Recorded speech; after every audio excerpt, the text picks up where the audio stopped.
Ah, ça me saoule, je trouve pas d'idée intéressante pour une vidéo.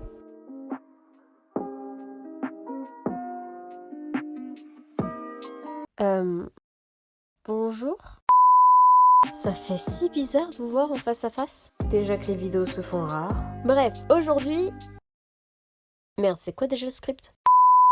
Bref, aujourd'hui on va martyriser Luna. Attends, j'ai vraiment marqué ça. Bref, aujourd'hui je vais vous faire un petit tuto de comment faire une tenue pour vos personnages gacha sur Ibis Paint. Et pourquoi je fais ça? Car j'ai jamais reçu aucune question à propos de ça. C'est parce que... vous posez trop de questions là. Oh. Première étape, le fond et le personnage. Pour la première étape, vous aurez besoin d'une victime. Mais pourquoi c'est moi que tu prends? La ferme. Ensuite, vous choisissez un fond. Moi, ce sera un fond blanc, mais vous pouvez aussi choisir un fond vert, bleu, jaune, raide des neiges, on s'en fout. Après, vous enlevez les vêtements du personnage. Ne t'inquiète pas, on peut pas déshabiller complètement un personnage sur Gacha Club. Ensuite, vous faites en sorte que votre personnage ne dépasse pas du cadre si vous voulez faire une tenue entière, de chaussures jusqu'à chapeau quoi. Et pour la pose, vous lui faites la pose que vous voulez. Moi, ce sera basique. Deuxième étape, les inspirations.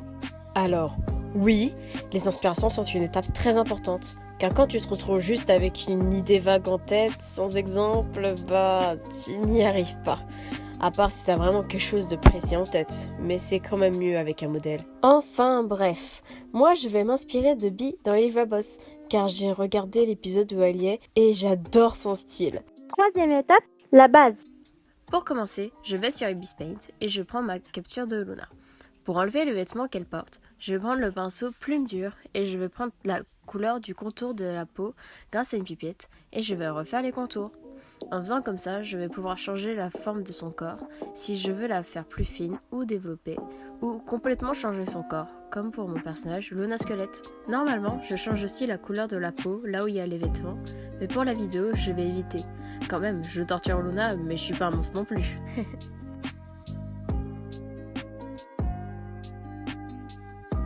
Voilà ce que ça donne, l'étape de la base finie. Quatrième étape, les vêtements.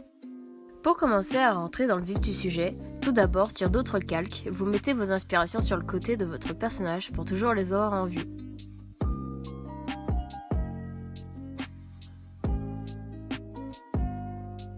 Ensuite, comme moi mon inspiration est Bee, je prends des couleurs qui sont sur elle et je les enregistre sur la palette, la deuxième partie du cercle de couleurs. Ensuite, je décide d'assombrir certaines couleurs pour faire la forme des vêtements. Ce n'est pas obligatoire et vous pouvez prendre des couleurs déjà plus sombres retrouvées sur votre inspiration ou y faire en noir. Moi je préfère faire comme ça car je suis sûre que le contour match avec la couleur de base. Enfin bref, je commence les vêtements en m'inspirant des parties des vêtements que j'ai pris pour inspiration. Comme j'ai plus grand chose à dire, je vais vous laisser avec ce que j'ai fait. Et si vous voulez skipper, voici le timecode.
Quand vous avez fini de faire le contour de vos vêtements, ensuite vous ajoutez la couleur.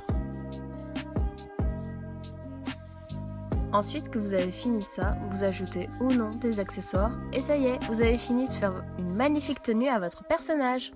Bien sûr, je pense pas que vous y arriverez super bien du premier coup, à part si vous êtes déjà un petit niveau en dessin. Mais à force d'entraînement, vous y arriverez. Voilà, j'espère que ce petit tuto vous aura plu et à la prochaine pour de nouvelles vidéos. Bye bye!